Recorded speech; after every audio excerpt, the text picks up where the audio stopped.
What's up? What's up, y'all? Sadell. What's up? What's going on? Welcome, Well, welcome. yes, thank you guys Thank for you guys for tuning tuning. in. Right? You got Sadell Nicole, the lioness, and Carlita Nicole, the quirky queen herself, Chi-Town, born and bred, Texas fed. What's up, y'all? what's up? Uh, Start where Yeah, you want to start because it's a lot. So, it's a lot. It's a lot. And we let's go ahead first, Sadell, and address all of the Cowboy haters and talk about this Dallas and 49er game that we just had this last week. And let's just knock it out. We know Dak got 2 interceptions in the game. We know we lost by 9 points.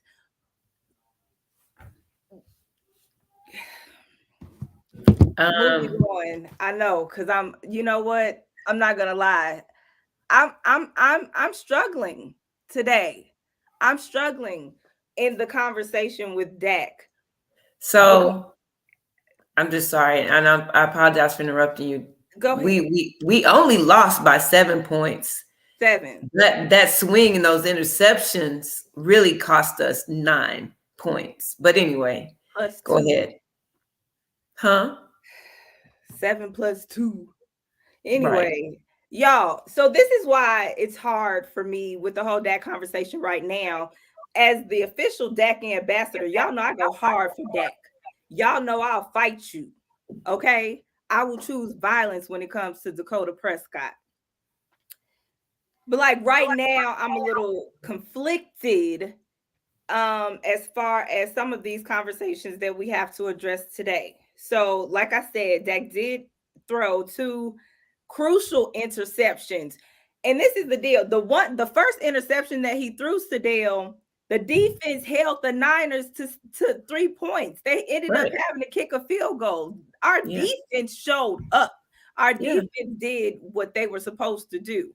But offensively, we just couldn't, like usually the last few weeks, I guess the last 2 months, people are like, oh, after the first interception, that's just Dak's warm up. You know what I'm saying? He got to throw an interception to kind of get Which on is play. no. I can't even buy into that. Go ahead. Right. But I'm just saying, this is just all the stuff that's been in my ear. So Tony Pollard ended up breaking his fibula. He has to have surgery. Tony Pollard went out, I think, in the second quarter. Y'all, the fact that Tony Pollard went out of this game and left our running game up to Ezekiel Elliott at this point in Zeke's career was problematic. Basically, to sum all of this up, we have lost 7 straight divisional playoff games, y'all. 7 straight. The last 3 of them we had with Dak. This is absolutely the longest streak in NFL history. I don't know what's about to happen to my Dallas Cowboys. This is what's on the line. Basically, Jerry Jones is going to stick with Mike McCarthy. We just got rid of 2 coaches, the senior defensive assistant George Edwards and the running back coach Skip Pete. So they're gone. We have several key players that are free agents in this offseason. What are we going to do? If we're not, Kellen Moore is on his way out the door. Do we need him? Are we No. okay with him leaving? Zeke, after this performance this week, do you know that Zeke is willing to restructure his contract to stay with the Dallas Cowboys? What does that say right now as Tony Pollard is a free agent? Dalton Schultz, which he may get the franchise tag. T.Y. Hilton, we only signed him for last season. Noah Brown, our left tackle, Terrence Hill and Jason Peters, Connor McGovern, Leighton Vander Esch is a free agent, and we know how much we need him. Anthony Brown, Hankins, Donovan Wilson, y'all, Brett Maher is a free agent. So we have a lot of moves to make this offseason. Sadell, where do we start? Do we start with the front office? Do we start with the coaches, which we've already started? What's going to happen with our team? And whose fault was it that we lost this daggone game? It was, man, it was kind of a lot of everything. Defense showed up the way they do. Like, defense Yes. showed up well. Those interceptions were critical. That was my thing going into the playoffs, is that he has turned the ball over a lot. And everybody's like, no, it's a different season. The regular season is over. It's not. Like, those critical moments cost us, in essence, 9 points. We were at a point where we could have kicked a field goal and got 3. Yet we turned around and gave up 3, and then we gave it up again. So, I mean, that was literally a 9-point swing just in that. And even from a coaching perspective, I'm not going to lie, that last play made me so embarrassed. Like, and my thing, even from, yes, Turpin running to, Turpin, I think, I don't know, he got ahead of himself, and I think he just kind of freaked out that it was so open, because there's no freaking way he should not have scored. Yes.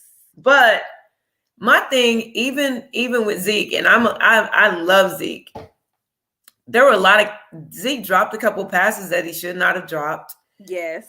But to me, to put him in that position in what may be his last snap as a Dallas Cowboy player, y'all run that like dumb. Well, I don't even know what the freak to call. That was embarrassing. I agree with Jay. We keep him on her because, let's be honest, he's been more consistent than Dak. What? Has he not? What? We didn't trust him to kick, and we went for it on 4th down. That one game, he missed those extra points. Name any other time outside of that he really hasn't been clutch. He has. And even, and that's my thing. My thing with Dak is, and I like Dak, and I know you're the Dak ambassador, Dak is not going to get us where we're trying to go. He's just not. You sincerely believe that even with the right coaches, that Dak could never lead us to a Super Bowl? I don't think Brock Purdy could lead the 49ers to a Super Bowl, and you think Dakota can't?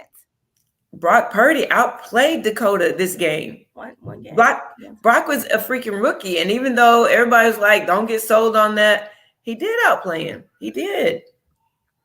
And that particular game, I just feel like I don't know that he can get us there. Now, can we just say get rid of Dak? We can't, because who we gonna get? Who's gonna be our quarterback, right? I don't know what will happen, but it's pretty much a standard that you win with first round draft pick quarterbacks. That's what happens. And we, for whatever reason, go back. 49ers don't. We can't say that. Okay. Exit the 49ers. So name another team. Name another team. I mean, really, it really just hasn't been that. And I love Dak, and I want him to do well. He's not even the black Jimmy G, because Jimmy G leads him to the Super Bowl. That's what I'm saying. He's not even the black Jimmy G, because Jimmy G was able to get it done, and he's not. He hasn't gotten it done. Big time players make big time plays in big time games, and that's what's supposed to happen. So we're saying he's worth all this money that we get. Michael, yeah, y'all gonna have your handful on Sunday for sure. Yeah, but yeah, we can keep saying all we want, but it's not. He's not that one. We're in the same situation that we ended up in with Tony Romo, where we could not go and get a quarterback that we need. We're in that exact same situation right now. And we got to hold on to him unless something miraculous happens, and maybe we somehow look up on a draft pick and we can pull somebody in, or maybe we got the 26th pick in the first round. This upcoming draft, we ain't getting a first round quarterback. I know. I'm saying maybe somehow we next year some other rookie is outperforming his rookie contract like a maniac, and we know we can ease up on another one that way. But I agree, Dak's contract, which is the same issue we ran into with Tony Romo. he's not going anywhere anytime soon. And Oh God. Kellen Moore leaving is nothing because Kellen Moore didn't give us anything. Bye. See you later. Chris, the hateration, this is not good tea. Like, I'm over here cringing. Y'all have no idea That how tasty. uncomfortable this conversation is for me. Okay. I mean, I'm just This needs to saying be a he's safe not the one space. to get it done. He still doesn't read deep. He's inconsistent. And I love him and I wanted him to be the one. I cheered for him. Y'all call me the Dak hater every year prior to this year. I cheered for him this You year know, you had an upswing in your support for Dak. I'll give you that a little because I bit. said, okay, this dude is going to be our quarterback. I might as well get on board. That was my take this year. But watching the inconsistency, especially when the turnover started to happen late in the season, like you would expect that to taper off late in the season, not uptick late in the season. And that's what happened. And I like him. He's a good guy. He's a company man. He says the right thing. He's a great leader. Go get him. But he is not going to get it done. Now he might be a good coach. Who knows? But as a quarterback, I don't feel like he's gonna get it done. Okay, so for everybody that's watching right now, do you feel like we have seen Dak reach his peak and that this is just what it is, that he will not be able to lead my Dallas Cowboys to a Super Bowl? Let's just hear it. And on top of that, also, Marcus did just say that Dak is a top 10 QB. I would venture to say he's higher than a top 10 QB, but I do agree with that. And And I agree with that too, which is why we can't just get rid of him. We I can't think just it's get the rid of him. coaching. We make boneheaded decisions at crucial points in the game that make us look like elementary football teams. But see, do we know, like say we're 4th and 2 and we throw the ball and we threw that pick. Do we know what the call was? You know what I'm saying? Like, because even with that, even if that's coaching, if you're audibling everything else, then no, we're gonna pound this ball for these 2 yards and then we're gonna do something different. But even with coaching, like some of that is still on Dakota Prescott. I mean, Tony Romo led us to win some games, but he couldn't get us. And a top 10 QB can get us to the playoffs, can get us past the first round. But are we going to get to the championship? Or that's where we're trying to go? Okay, Gene, right. They want to put the blame on Dak. Yes, he's a QB1. He says nobody is talking about Bland back-to-back pass interference that gave first downs, not DeMarcus Lawrence being in the neutral zone. All these daggone I agree. All of that contributed to it for sure. Dumb penalties. And I've been saying for the longest, Diggs is not a cover corner because he can't cover anybody. If they make a double move, he's going to be out of position because he's trying to jump everything. And so if he doesn't get a pick, he's completely ineffective. He does not want to hit or be hit. He don't want to touch anybody. He thinking like he's trying to tackle. I've been saying that. I've seen that, and that's frustrating. Why I'm just like, really, Diggs? Really? Yeah. Yes. That part, it absolutely is frustrating. Oh my gosh. Really? No, I mean, he is a top 10 QB. I mean, yes, what? He is. Randy. So, Tony Romo. He said, So, okay. Well, obviously we know we can't move on from Dak, which is great. Anytime soon. Right. Yes. Zeke wants to stay in Dallas, willing to restructure his contract in order to do it. But like I just listed all of these free agents, who's staying, who's going, who do we keep? And do you really this offseason, while Sean Payton is still out there, just let him fall to the wayside and go somewhere that's not going to appreciate him as much as we would? What? Would we, though? I would love to have him, but I'm talking about, is our back office going to appreciate him? Because appreciating him means accepting all of him, all of his leadership style, all of his management, coaching style. And That's probably my biggest concern. Now, Wow, Benji, really? no, I think Dak is a top 10 QB.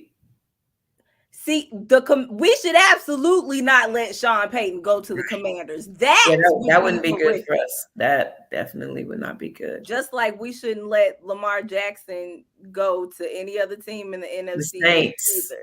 Like or to the daggone That's Saints. crazy. That would be horrible. So wow, Benji, that is just ridiculous.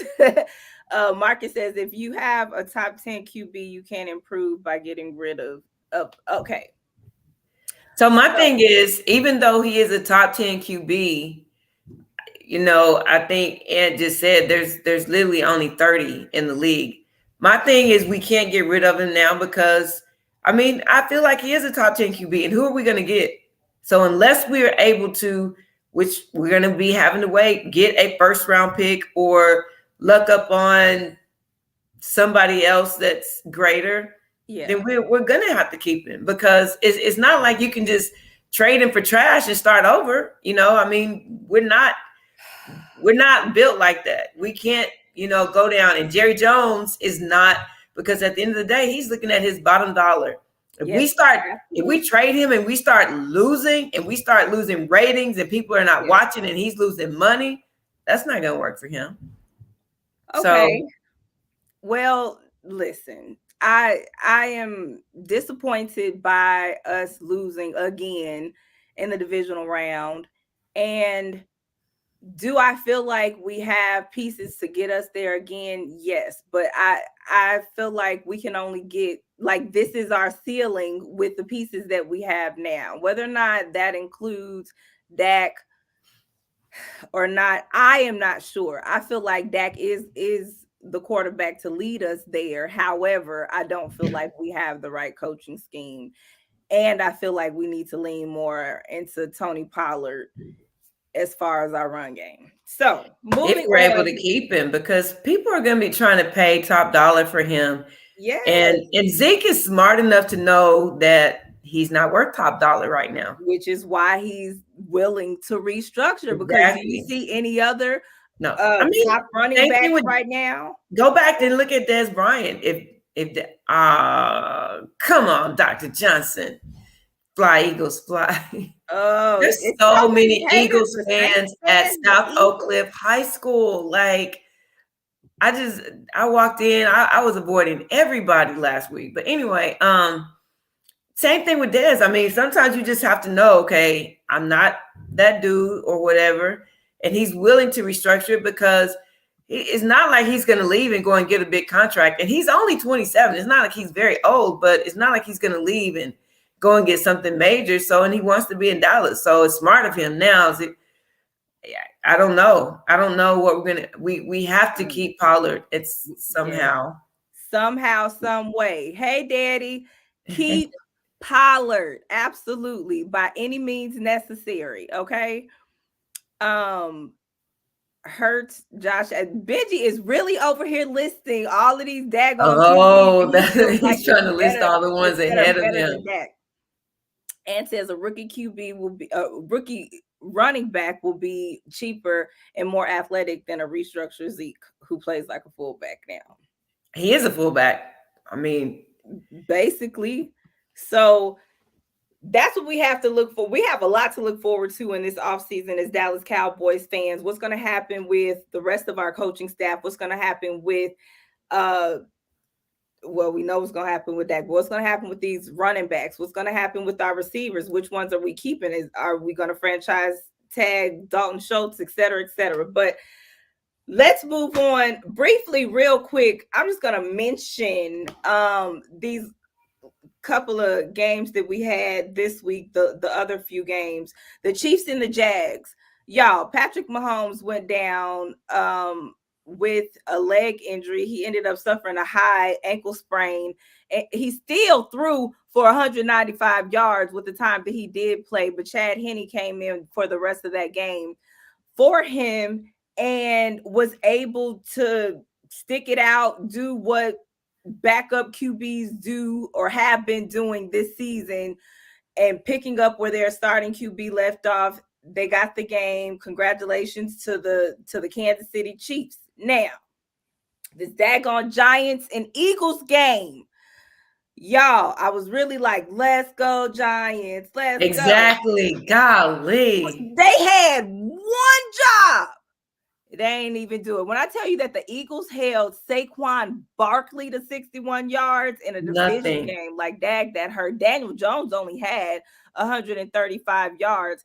The Eagles heavily relied on their run because Kenneth Gainwell could not be stopped. Miles Sanders, there was no need for him to throw. Hurts only had 154 yards passing. Blah, the Eagles are going to the conference championships. And then the game that we all wanted, the rematch of the Bills and the Bengals, which really wasn't a rematch because Right. it was, but it wasn't. But what the heck? I feel like the game, the DeMar Hamlin game, the Bills, even though they were down, I was like, the Bills are going to come back. The Bills got this. I don't know what happened with the Bills this last game, but they didn't do what the Buffalo Bills usually do in the playoffs, and the Bengals ended up beating them. Joe Mixon, y'all have heard me say 11 times this season, Joe Mixon has given me PTSD from fantasy football. He had 105 yards this game, could not be stopped. I don't know how Kansas City is gonna stop him, but they need to figure that out if they want to win this game next week. So with the two games that we have left, the NFC Championship and the AFC Championship. AFC Championship, the Kansas City Chiefs and the Cincinnati Bengals. Who do y'all have?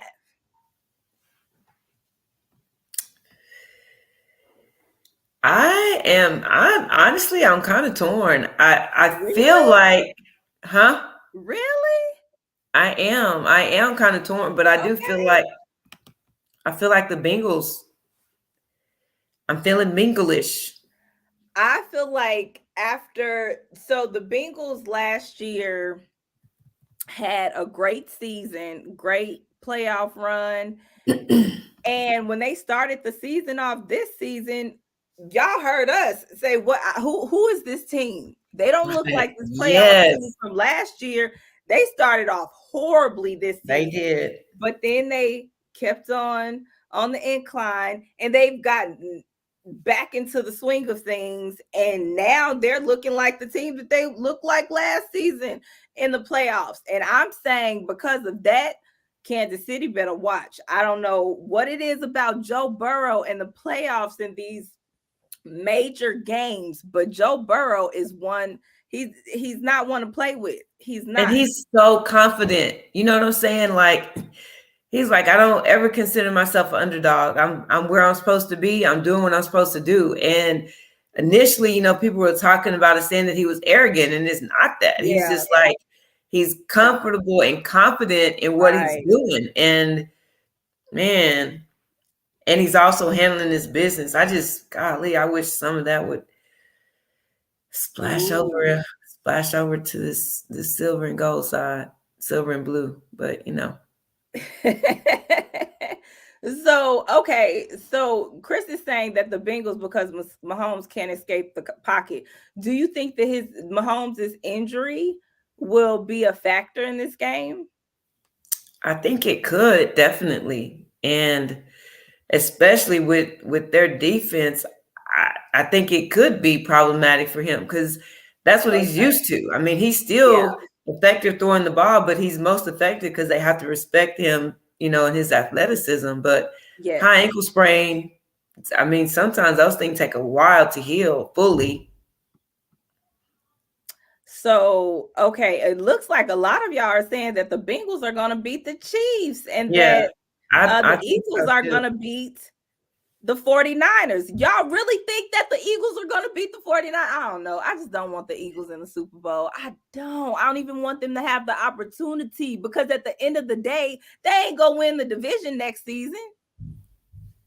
They're not. They better not, but who knows? They won't. Coach I'm anti the Eagles in the Super Bowl. I'm anti the Eagles as well, but I do feel like they have a strong chance against the 49ers. That's so ghetto. Ugh. I Joe Cool It'll is a be winner. interesting to see because is Jalen completely healed? Like that's going to be another thing that's also going to be a factor with them because I mean they have a solid defense, and so Yeah. that'll be the one thing that could trip them up.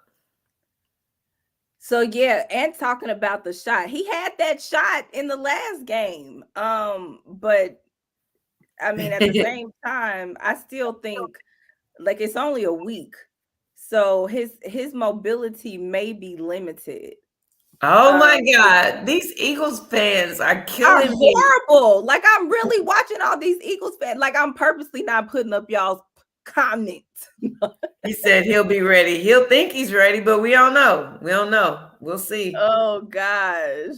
Oh, it's all these You know, I all think these I Eagles prayed so fans. hard for them to lose the other day. I'm gonna chill and just see what happens. Let it fall because that that commander, like that was the I had to turn that game off. It was really hard to watch. I was hurt, embarrassed, Yeah, yeah, all yeah. of that. And then the fact that some of those dudes gonna have the nerve to talk. Like, why the Giants and the Giants haven't had anything to cheer about in a while, so I get why they were kind of chippy, you know what I'm saying? Because the past few seasons they've been horrible with a capital H, but thought they were gonna give us a little bit of something. But then for them to start reaching out and the Commanders after we lose, I was like, shut up. Yeah. Wow, he called them the Cinderella Niners, Alex. So I And don't feel like maybe the Cinderella team in the playoffs is already out. That was probably the Vikings. you said what? That was probably the Vikings. Right. One job. That's all they had was one job. Okay. So, oh my gosh. Eagles Let's fan. take that off. So, These okay. dudes. These Y'all, dudes are funny. we have so much more to talk about. We have some great discussions coming up, and we need y'all to stay tuned and give us y'all's opinion on these interesting topics. But first things first, we're going to talk about the whole Ed Reed and Bethune-Cookman situation, but we're going to expand that conversation and kind of bring it into a more broad conversation talking about HBCUs and these kind of high profile coaches and the awareness or exposure that they're bringing to these programs and the conditions of these athletic programs. Then we're going to talk about women in sports and pregnancy and women in sports. Why? Because the WNBA has mommy issues. We gonna get into it. Okay, go ahead, Sadell. Yeah, let's start off with this Ed Reed thing. And I don't know if you guys saw he posted this thing on Twitter, and it is a speech, and basically he was telling the boys, like, you know, if they telling y'all that I withdrew my name, they lying. Like they didn't hold up on their end of the bargain. And so basically Bethune-Cookman said that he is no longer going to be the coach. And it said something, they issued a statement that said something basically that we appreciate the interest in our program that was displayed by Mr. Reed, blah, blah, blah. We're mindful of equalities. And they go through all this thing, but they said at the end of the day, they're going to move on and they're not going to have him.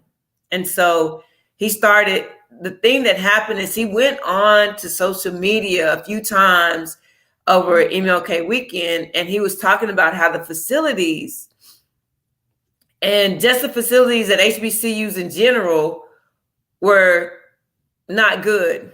And then he went back on and apologized. But I think that kind of, you know, put things in an uproar. Right. And so, you know, he was dismissed abruptly. And now some of the players are like, that it's not only unfair to him, it's not fair to the students, but the whole Bethune-Cookman family. Like, so it just kind of goes to show, like, he was really passionate about it and he really wanted to be there. And actually, he said that he turned down the Jackson State job to Yep. go there. Yep. And so it's just kind of, put a different light on things. And he just says they didn't uphold their end of the bargain, even though he was doing everything he could. And he really wanted to be there for the kids. It wasn't about the money. It wasn't about, anything else, but he just really wanted to be there for the kids. But they said, they've witnessed a tremendous amount of growth in a new direction in a very short period of time.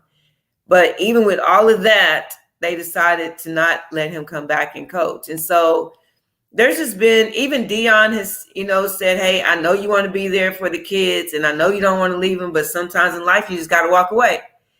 And he said that the success that he had at Jackson State helped him to become the coach at Colorado.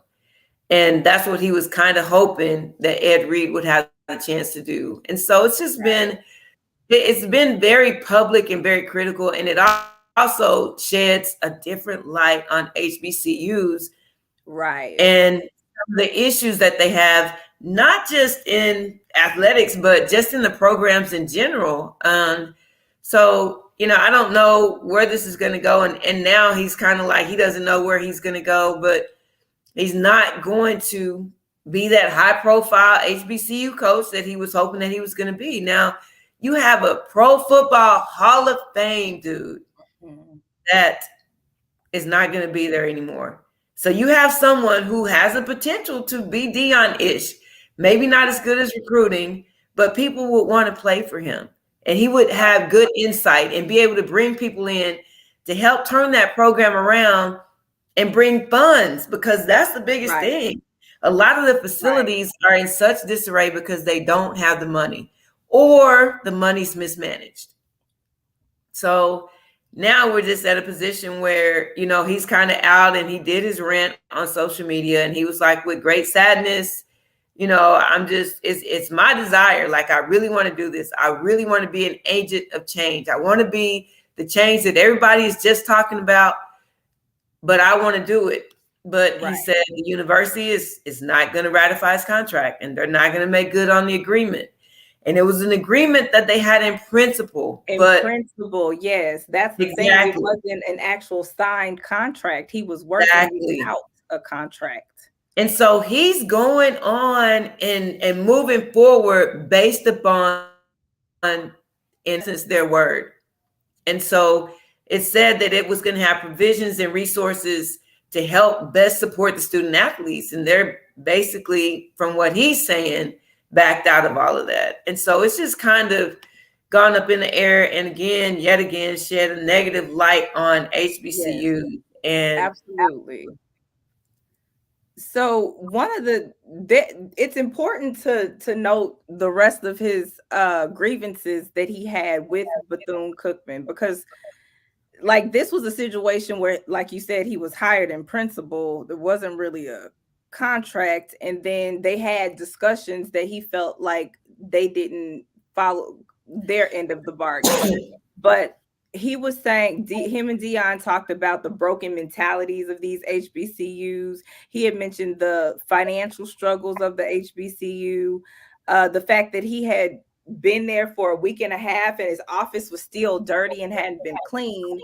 I guess it had some damage to the inner part of his office because of a hurricane that had just come within this last year.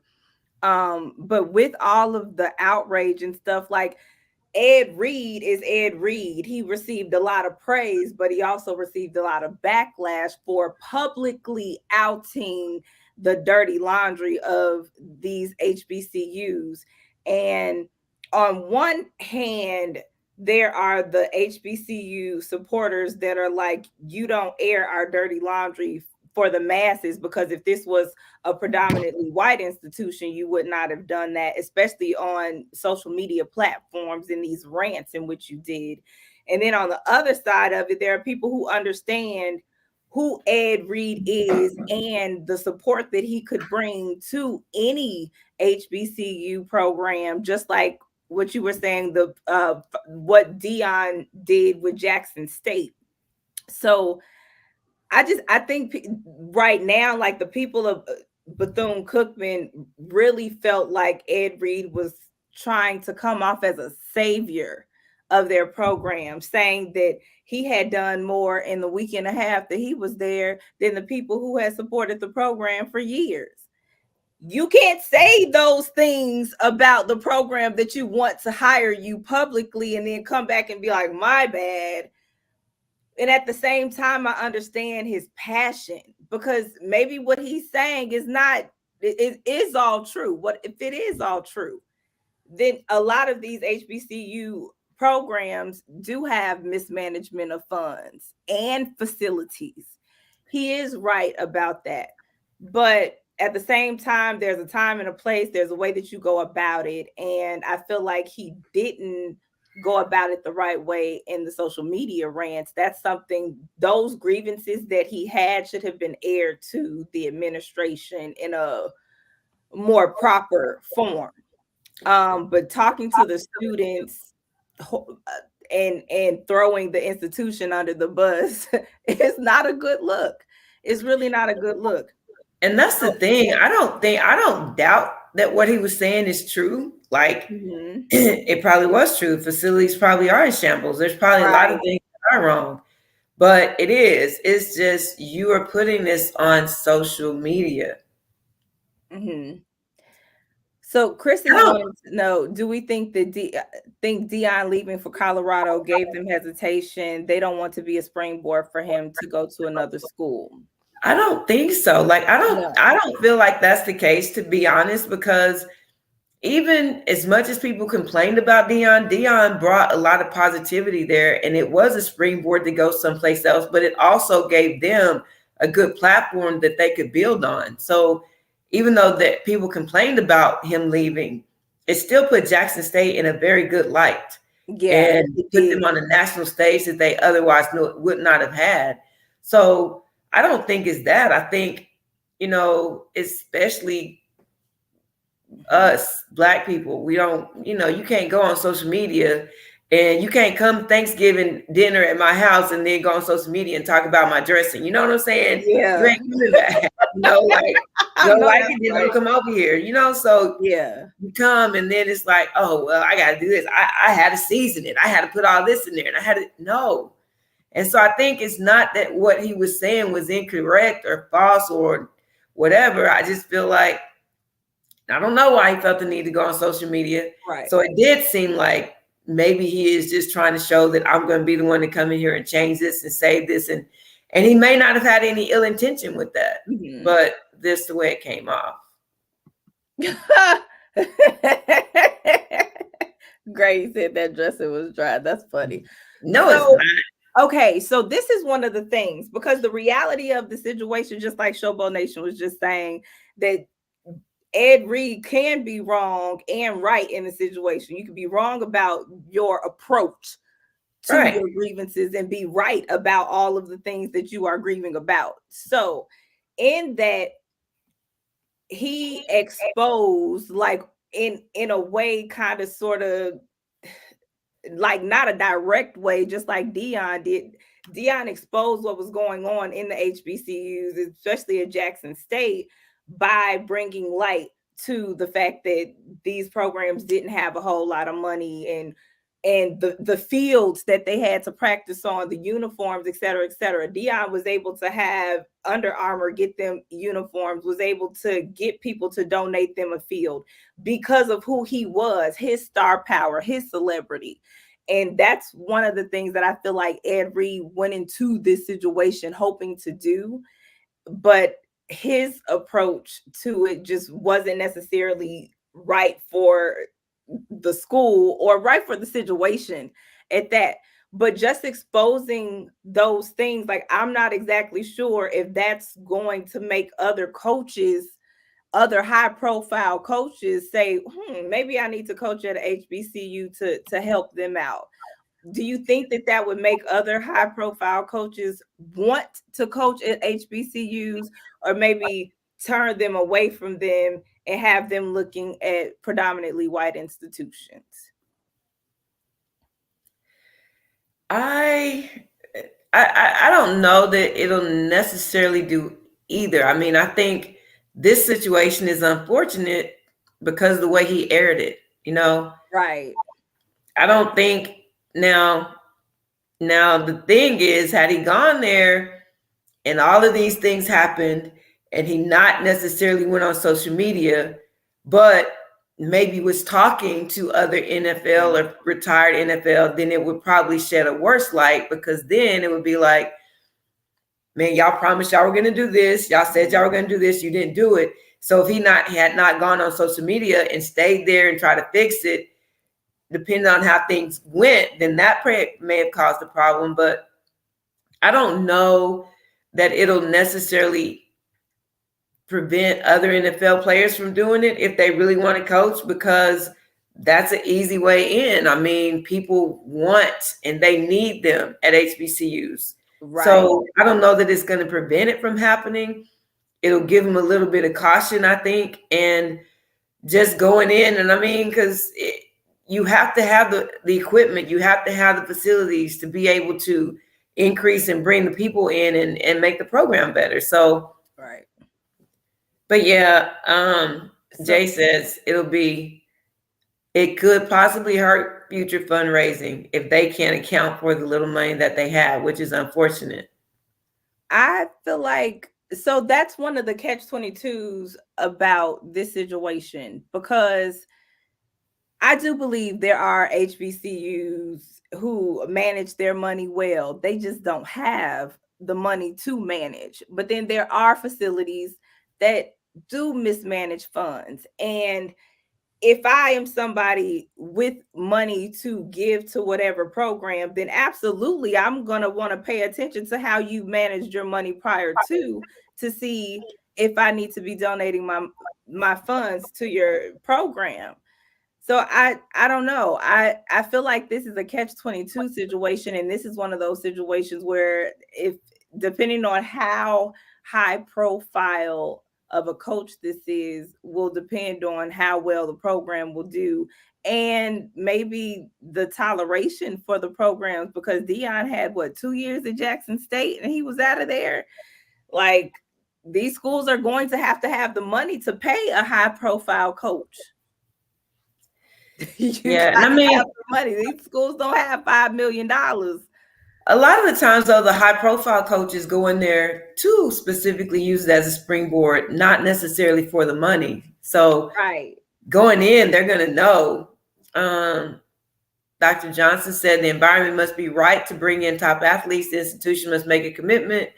Their approach may be wrong, but if you bring in a coach with that status, then they have to commit.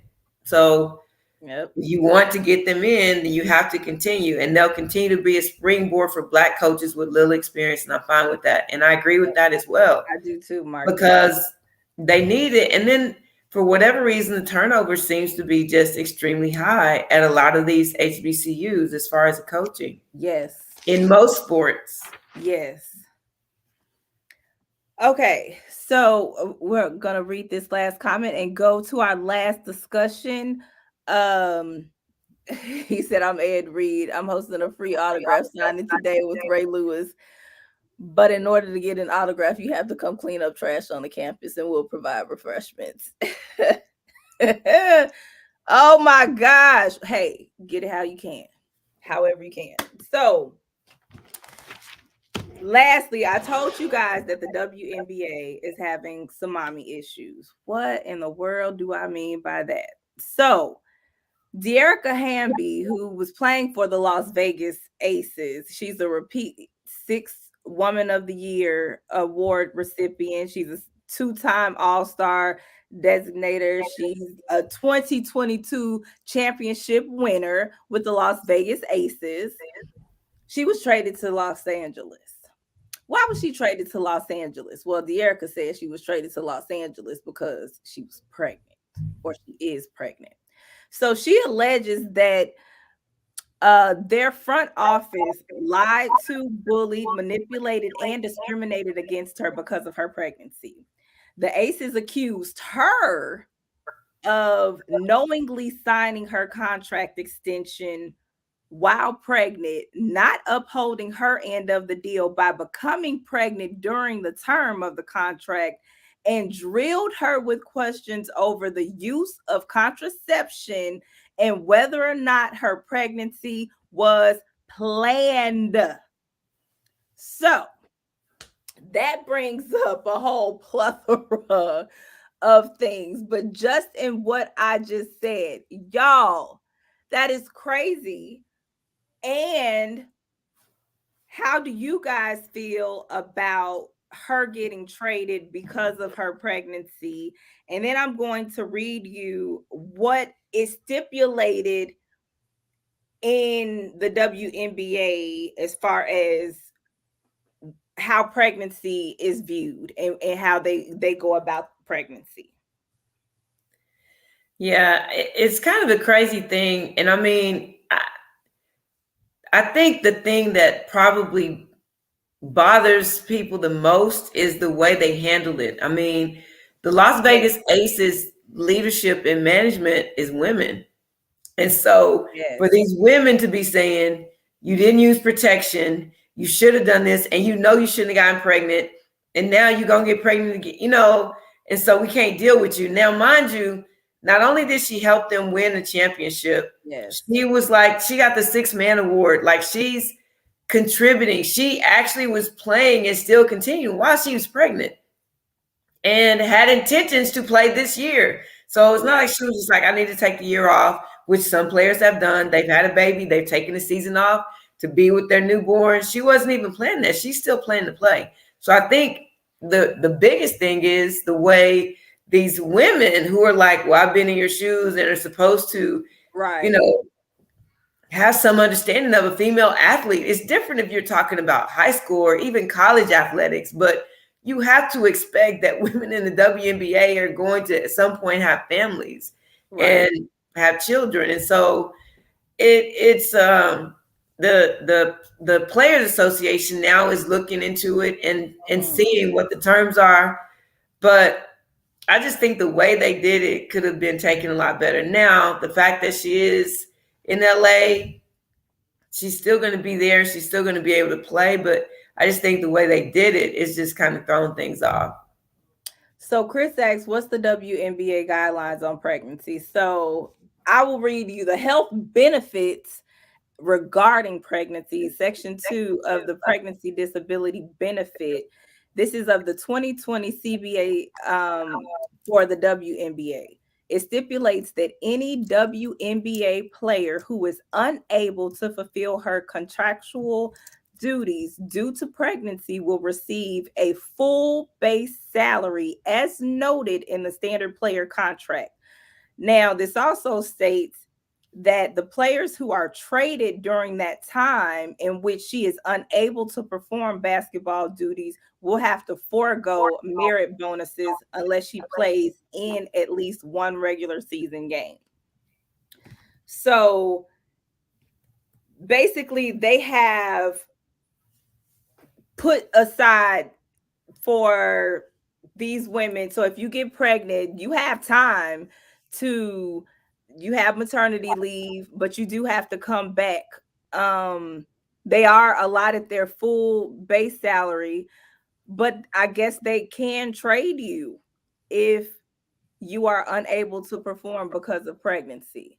So it states that and she would forfeit merit bonuses if she can't even play one game in the regular season. So that's what they have as far as pregnancy goes, but I still feel like those stipulations are, there's too many gray areas in those situations, and I am not exactly sure how you would go about handling the wording without violating civil rights of Well, women when it comes to pregnancy decisions. the thing that's crazy about that is, I don't know if you remember a couple of years ago when they renegotiated the collective bargaining agreement, because they didn't have even that before. Like, they literally just said you can get your full paid maternity leave. Mhm. Before, sometimes they were only getting half, because if you remember, Skylar Diggins at that time Yep. was playing for the Dallas Wings. Yep. And she got pregnant during the 2018 season, and she literally said she never told anybody that she was pregnant Right. because They she didn't couldn't. know. And so she faced a lot of postpartum depression. And so after that time is when they started looking at it, because she became very, very vocal about it, Mhm. and started reaching out to some of the other women who had had kids. And they started reaching out to the Players Association for the collective bargaining agreement. And that's when that started coming about. But prior to Right. that, their pay is sometimes maybe $70,000, and they were getting as little as half of their salaries when they were taking this maternity leave. So she literally was playing throughout 2018, not telling anybody because she couldn't take any time off and she didn't want to lose her job. And so now, going into this, they do pay them. In fact, they actually give them a stipend. Like, they get a childcare stipend for like $5,000. And so the WNBA is like, well, we give you maternity leave, but the team doesn't have to keep you. And so that just Right. kind of throws Yeah. a different light on it. But can she stand on the sidelines and throw the ball in? And then No, that's from a man who's never been pregnant and had a child. Like what? can she stand on the line and throw it? Right. Now, people have played when they're pregnant. It's not, Mhm. necessarily the most recommended thing to do. But Right. like I said, Skylar Especially Diggins full went through term. that 2018 season and finished Yes. it. And, you know, And then they said for her to play that entire season, and then they accuse her of quitting on the team when she didn't return fast enough from her maternity leave. Like exactly. what? So on the other side of this, there's two things, Sadell.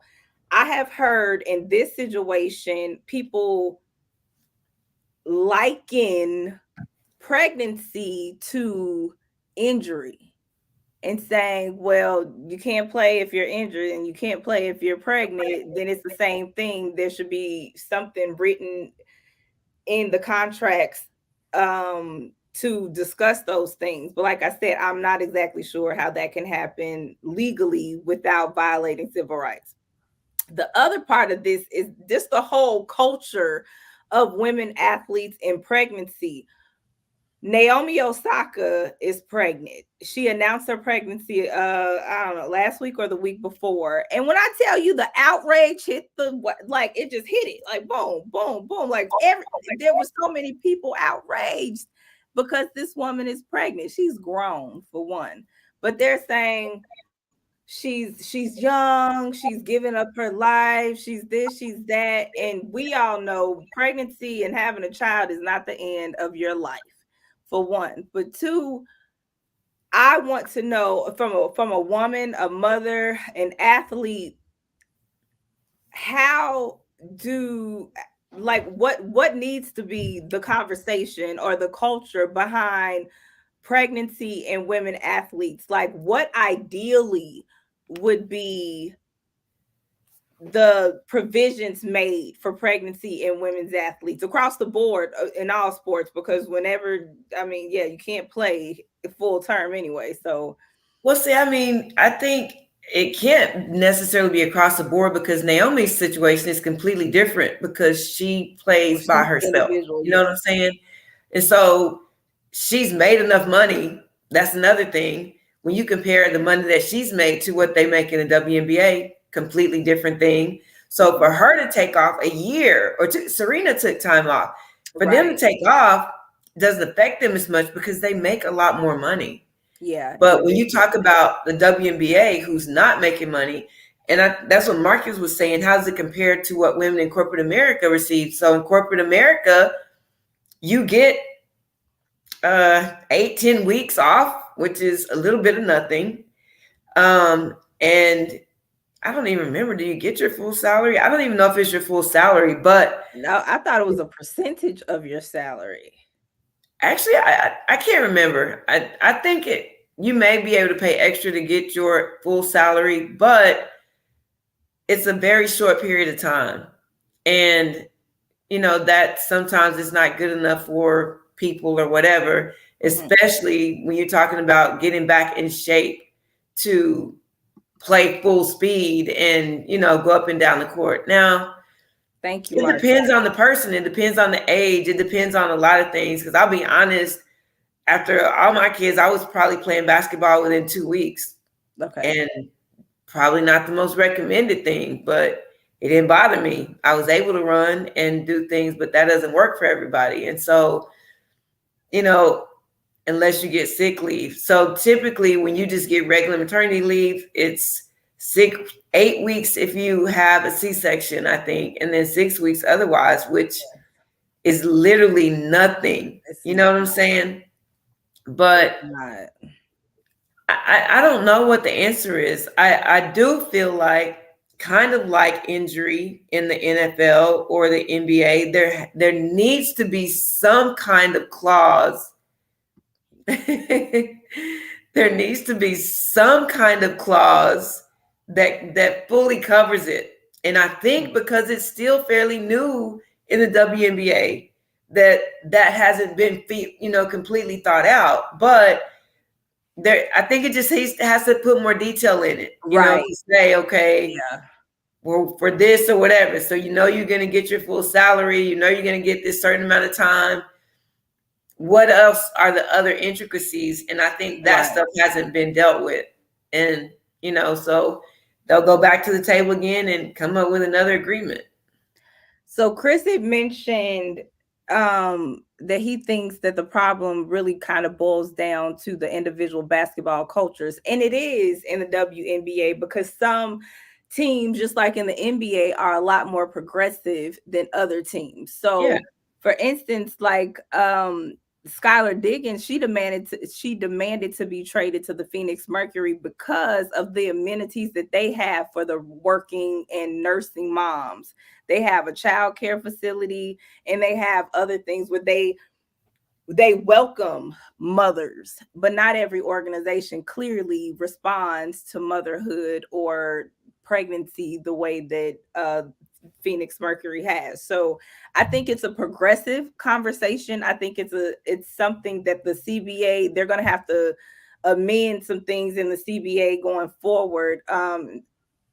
And really be more specific, I think, when it comes to pregnancy, but not to the point where women should have to discuss their contraception with the team.